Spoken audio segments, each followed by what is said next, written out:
Está no ar o Band Cidade com Rodrigo Cardoso.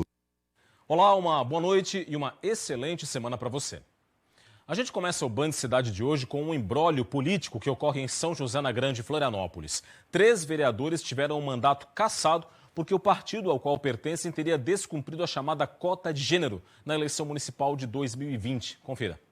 Está na lei das eleições de 1997. Os partidos precisam respeitar o percentual mínimo de 30% e o máximo de 70% para candidaturas de cada sexo. Na maioria dos casos, o percentual menor de 30% é o de mulheres. Mesmo assim, não são poucos os casos em que os partidos políticos tentam burlar essa ação afirmativa. Todo partido tem um limite de candidaturas que ele pode inscrever, né, e para propiciar uma inscrição no teto, vamos dizer assim, ele busca, para além daquelas candidatas que de fato querem participar, outras que não têm de fato essa intenção. Então, as denúncias que chegam ao tribunal, os processos que o tribunal tem analisado, se observa que as mulheres sequer praticaram atos de campanha, não movimentaram recursos, algumas até chegaram a admitir que não tinham intenção de participar. Manobras como essas levaram a Justiça Eleitoral a cassar os mandatos de 2 vereadores de Joinville, no norte do estado. Osmar Vicente, do PSC, e Sidney Sabel, do Democratas, tiveram os mandatos cassados porque os partidos teriam utilizado candidaturas fictícias de mulheres para preencher a cota de gênero. Os parlamentares ainda podem recorrer. Em São José, na Grande Florianópolis, não foi diferente. A Justiça Eleitoral decidiu cassar os mandatos de 3 vereadores. O entendimento foi o mesmo, o de que o partido ao qual os parlamentares pertencem, o MDB, teria se utilizado de candidaturas fictícias de mulheres. Por 6 votos a 1, o Tribunal Regional Eleitoral reformou a decisão de primeira instância e determinou a cassação. Foram cassados Aline da Silva Castro, Alexandre Cidade e Sanderson de Jesus. Aline está no 2º mandato, Sanderson no 4º. Ele já foi presidente da Câmara Municipal. Alexandre Cidade elegeu-se pela primeira vez em 2020 e se disse surpreso com a decisão. Nós achamos essa decisão altamente antidemocrática, né, pelo fato que todos os vereadores eleitos que estão envolvidos nessa ação foram eleitos de forma democrática, de forma justa. Nenhuma prova foi apresentada com relação ao partido ter coagido ou se omitido com relação ao que nós estamos sendo acusados, né? A ação em São José foi movida por um partido político. O vereador Alexandre Cidade informou que vai recorrer, assim como a defesa de Sanderson de Jesus, que também decidiu interpor recurso. O juiz da comarca de São José, ele foi pelo indeferimento dessa ação, né?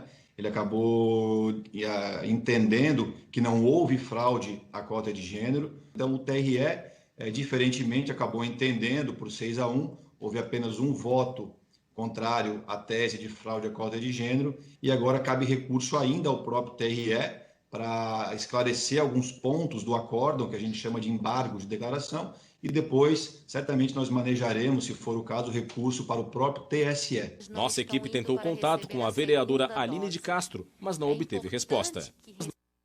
Para falar mais sobre esse assunto, já está aqui comigo hoje em home office o Roberto Azevedo. Boa noite, Roberto, tudo bem? Boa noite, Rodrigo. Boa noite a quem nos assiste. Tudo Roberto, bem? A gente viu na reportagem, não é? Joinville e agora São José. O Tribunal Regional Eleitoral está sendo bastante rigoroso com esse cumprimento da cota de gênero, não é? A Justiça Eleitoral, Rodrigo e telespectadores do Band Cidade, prometeu e cumpriu. Seria rigorosa, pedagógica na cobrança do limite de cotas. Aliás, tem muita gente que acha que são os 30% das mulheres. Não, a lei fala em 30% de gênero. Se numa cidade tivesse mais mulheres concorrendo do que homens em uma chapa, 30% desta chapa deveria ser composta pelo sexo masculino.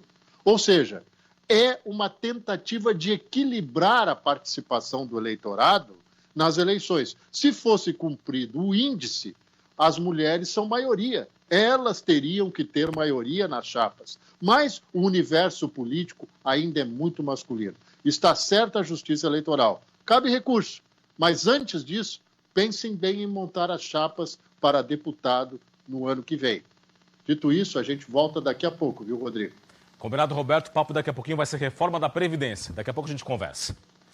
Você viu que na semana passada no Band Cidade que moradores do sul da ilha fizeram um protesto contra a construção de um loteamento na comunidade da Costa de Dentro. Pois hoje, o Instituto do Patrimônio Histórico e Artístico Nacional, o IPHAN, embargou o empreendimento.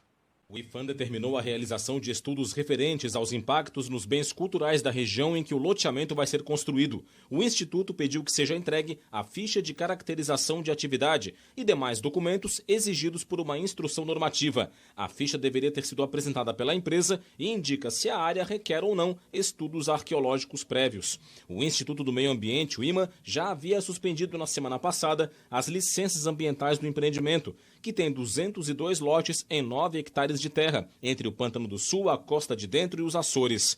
A construção foi alvo de um protesto dos moradores da região, que são contrários à obra. Vamos falar da pandemia de coronavírus agora. 46 pessoas perderam a vida entre ontem e hoje aqui no estado, vítimas da Covid-19. Com estes registros, chegou então a 16.752. O total de catarinenses que morreram de Covid-19 desde o começo da pandemia. 1.635 novos casos foram confirmados. Total agora é de 1.047.776, com ainda 1.011.202 pacientes recuperados. 19.822 casos estão em acompanhamento. 91,9% é a ocupação de leitos de UTI adulto Covid no estado. 84 leitos vagos atualmente. Meio Oeste e Serra, além do Sul Catarinense, são as regiões sem leitos disponíveis no momento.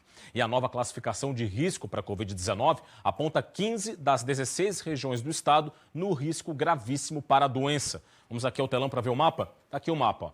Todas as regiões em vermelho, são 15, estão no risco gravíssimo, incluindo a região Nordeste, que estava na cor laranja na semana passada. A única região que está no nível grave nesse momento é essa aqui, ó, o extremo oeste do estado. A ocupação de leitos de UTI, que é tecnicamente chamada de capacidade de atenção, está em situação gravíssima em todas as regiões e foi, mais uma vez, a grande responsável pela classificação de risco atual. Logo mais, depois do Band Cidade, tem o Jornal da Band. Vamos saber os destaques desta segunda-feira com a apresentadora Joana Treptow. Boa noite, Joana.